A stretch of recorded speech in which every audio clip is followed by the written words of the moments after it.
İkinci məsələ bizim milli birliyimiz oldu. Qardaşlığımız oldu. Nədir o? Qardaşım, Talış, Türk, Ləzgi, Avar, hamısı getdi döyüşdü. Hamı getdi döyüşdü.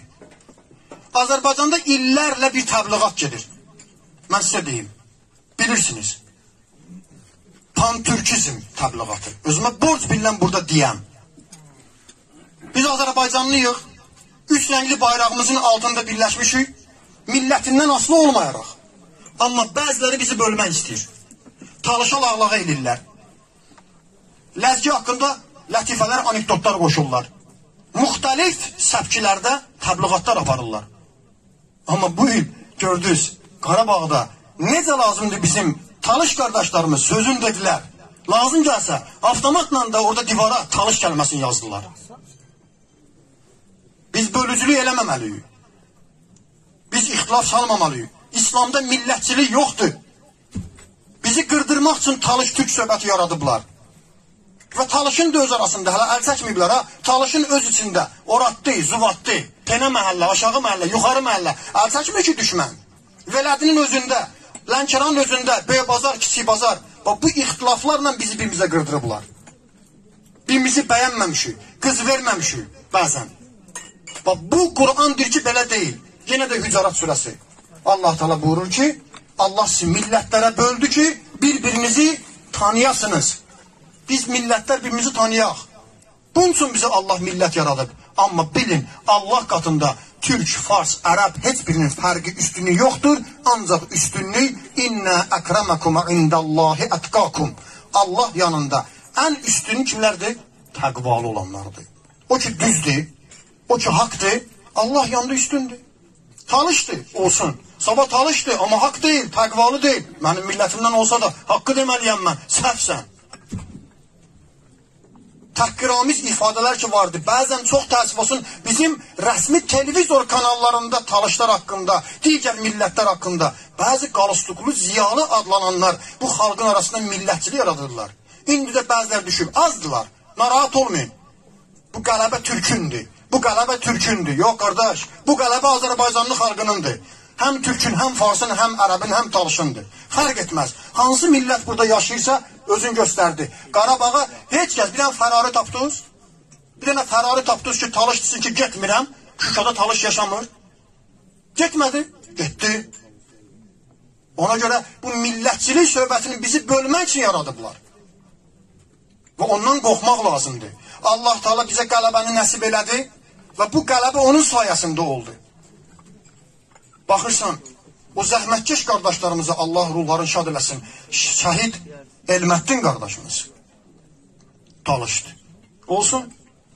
Amma digər şəhidlərimiz bax, video kadr arasında Ləzgilər var, Avarlar var. Hətta bir Xristiyan şəhid varımızdı. Kilsədə də gördüyünüzdə onu hörmətlə apardı. Bu Qarabağ Savaşı'nda birinciden de vardı. İkinci Qarabağ Savaşı'nda bir Xristiyan şəhid oldu. Qardaşım, biz dini və milli zəmində ixtilafa getməməliyik.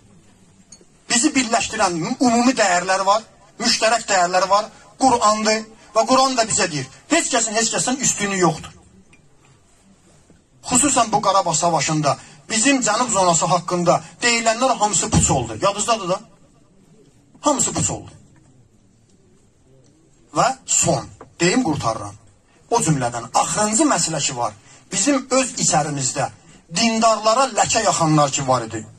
Dindarlara qara güruh deyən, avam deyən, radikal deyən, müxtəlif adlar qoyan, Məhərrəmin məclisinə lağlağı eləyən, 14 əsr bundan qabaq bir adam ölüb onçunu ağlayırsınız deyən, gedin Babəkə ağlayın deyən, Qurana lağlağı eləyən, amma dindarlar Qarabağda, Şuşada bayrağı da götürdülər, ya Hüseyin də dedilər, bayrağı da sancdılar və şəhidlərimizin də hansı rayona getsin, dindarlar çoxluq təşkil edir. Amma qorxurlar. Nədən qorxurlar? Bunu da deyim.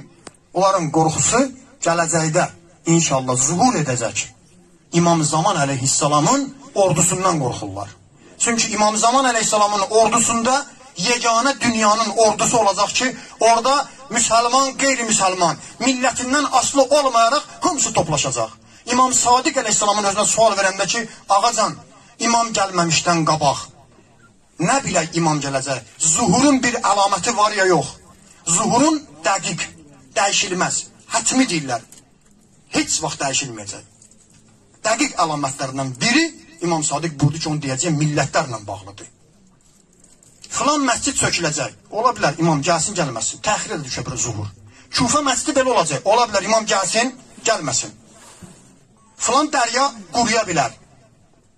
Filan şəhərdə müharibə ola bilər, aclıq ola bilər, koronavirüs ola bilər, ola da bilər, olmaya da bilər. İnşallah ki, zuhur yaxındır, amma dəqiq deyənməli. Yeganə İmam Sadiq əleyhissalam deyir, bir əlamət sayır bitsin, 4 dənədir, birin mən deyirəm sizə. Millətlərlə, mövzumla bağlıdır ki, o baş verəndə bilin, İmam Zaman İslam gəlməyi dəqiq edir, zuhur yaxınlaşır. Göydən səs gələcək, hamısı onu öz dilində eşidəcək. Ərəbi, farsi, türkü, talış da öz dilində eşidəcək, bilin, Hak Əli və övladı Əli iləndir. Allahümme salli ala Muhammedin və ali Muhammed və əccil fərəcəhum və imam buyurur ki, bir adam yatmış da olsa, o səsə yuxudan oyanıb eşidəcək. Talış öz dilində göydən səs eşidəcək. Fars, ərəb hamı öz dilində eşidəcək. Hak Əli və övladı iləndir. Hamımız bir bayrağın altında toplaşacağıq. Və bu Qarabağ müharibəsi bunun bariz nümunəsi idi ki, Azərbaycan cavanları o birliyi, o vəhdəti göstərdilər. Ümidvaram Allahın verən Peyğəmbər əhl-i beytinə Allah bizi o vəhdət ki, bizə nəsib elədi bu Qarabağ müharibəsində onu bizdən almasın.